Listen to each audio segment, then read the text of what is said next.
LPT ka na gustong mag-career shift, ano nga ba ang trabaho ng Administrative Assistant 1?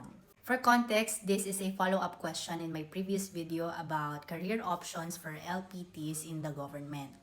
I was a licensed professional teacher who shifted career and entered government service as Administrative Assistant 1. Para alam ninyo, I am working at a DOH hospital and I was assigned under the Office of the Chief of Hospital, which is the head of the entire hospital. My work revolved mainly on documentation, coordination, and communication.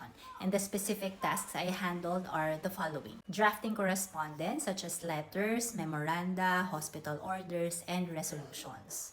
Kasi yung mga issuances na ito ay nanggagaling sa Office of the Chief of Hospital.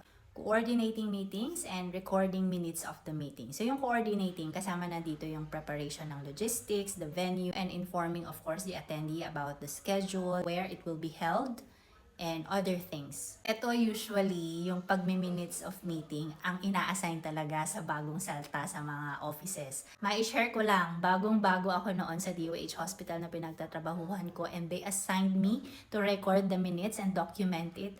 And during the meeting, ang dami-dami kong terms na hindi maintindihan. And that is okay, that is normal. So what I did, nag-record lang ako. And then after the meeting, nagtanong ako sa mga senior ko kung ano ba yon.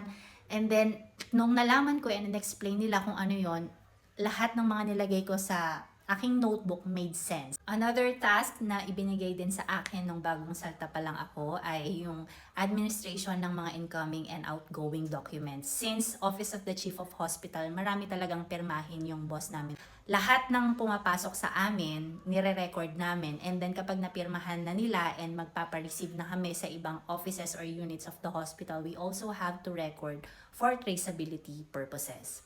Administrative Assistant 1 is an entry position and it is generic, but the specific work functions and responsibilities may vary depending on the office and unit of assignment.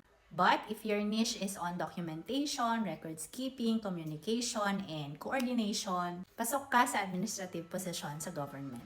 Comment admin if you want to learn about how to apply for Administrative Assistant 1 position in the government.